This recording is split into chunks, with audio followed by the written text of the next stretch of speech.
अस्सलाम वालेकुम नाजरीन। Learn online with Faizan Khan में आप सभी का इस्तकबाल है। हमारे खुसूसी स्पीकर हैं मौलाना मुस्तफ़ा मदनी साहब, जिनकी बसीरत अफरोज़ तकरीर से सोचने और समझने के साथ अमल की तौफीक होती है। दिल की दुनिया बदलती है, हुब्बुल वतनी और इसार इखलाक के जज्बात फ़रोग़ होते हैं। आप भी सुनिए और अपने अंदर इनकलाबी तब्दीलियाँ महसूस कीजिए। बिस्मिल्लाहिर्रहमानिर्रहीम। नाज़रीन इकराम, अस्सलामु अलैकुम व रहमतुल्लाहि व बरकातुहू। कुरान की हिफाजत कैसे होगी? अल्लाह सुब्हानहू व तआला ने कुरान के हिफाजत की जिम्मेदारी ली और जिम्मेदारी को अल्लाह सुब्हानहू व तआला बखूबी अंजाम देगा। लेकिन ये कुरान मजीद की हिफाजत होगी कैसे?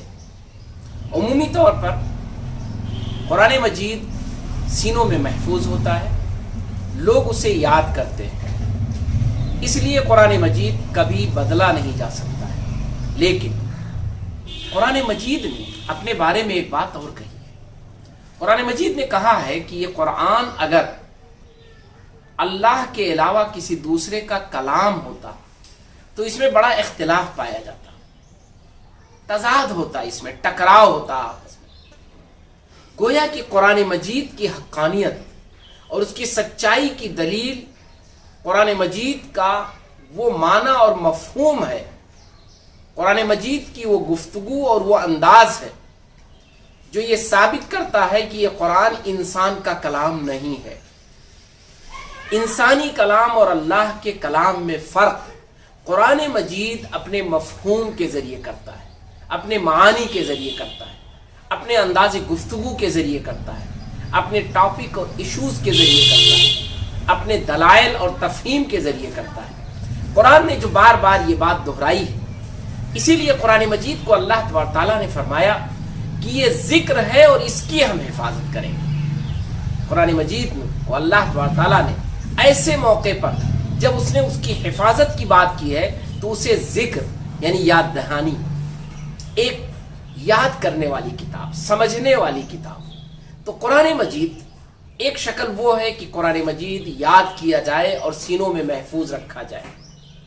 हुफ़ाज़ किराम तैयार हों और कुरान मजीद को वो पढ़ें और अच्छे से पढ़ें और यकसा हो पूरी दुनिया में।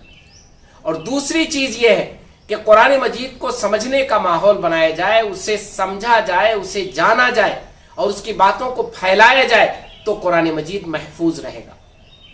इसी वजह से कुरान मजीद को समझने पर नबी करीम सल्लल्लाहु अलैहि वसल्लम ने मुस्तकिल जोर दिया। हज़रत अब्दुल्लाह इब्न मसूद रज़ियल्लाहु ताला अन्हु की रिवायत है, वो फरमाते हैं कि रसूलुल्लाह सल्लल्लाहु अलैहि वसल्लम कुरान मजीद हमें उतना ही पढ़ाते थे जितना कि हम समझ लेते थे, याद कर लेते थे। वो कहते हैं कि हमारा मामूल ये था कि हम कुरान मजीद की 10-10 आयतों को पढ़ा करते थे और आगे की 10 आयतें उस वक्त पढ़ते थे जब हमें ये समझ में आ जाती थी, जब हमें ये याद हो जाती थी, जब इन्हें हम अच्छी तरह जान लेते थे और इसको समझने और समझाने के लायक बन जाते थे। इसीलिए सहाबे किराम में आप देखेंगे कि जो मुफस्सिरीन कुरान थे, जो कुरान मजीद के माहिरीन थे, उनके अलावा तमाम सहाबे किराम कुरान मजीद को समझने वाले मौजूद थे। तो कुरान मजीद की हिफाजत हम इंसानों के जरिए नहीं होगी।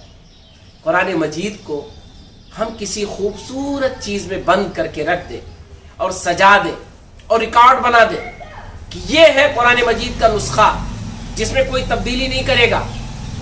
इस तरह कुरान मजीद के हिफाजत की कोशिश करने की ज़रूरत कुरान को नहीं है, अल्लाह के कलाम को नहीं है। अल्लाह का कलाम महफूज होगा अपनी सच्चाई की बुनियाद पर, अपने जिक्र की बुनियाद पर, अपनी नसीहत की बुनियाद पर, अपने फुरकान होने की बुनियाद पर।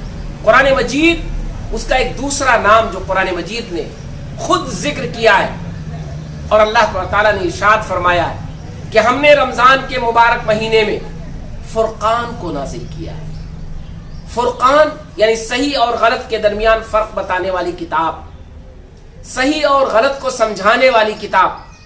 ये कुरान मजीद जब फुरकान बनेगा तब ये महफूज रहेगा, सही और गलत को क्लियर करेगा, इसलिए महफूज रहेगा। इंसान इसके जरिए अपनी अच्छाई को और बुराई को जान लेगा, इसलिए महफूज रहेगा। قرآن یہ قیامت تک محفوظ رہے گا، اس لیے کہ قرآن مجید کے اندر انسان کو بھلائی بتلانے اور برائی سمجھانے کی صلاحیت موجود ہے۔ اسی لیے قرآن مجید کے مفہوم پر گفتگو کرنے سے کبھی گریز نہیں کرنا چاہیے۔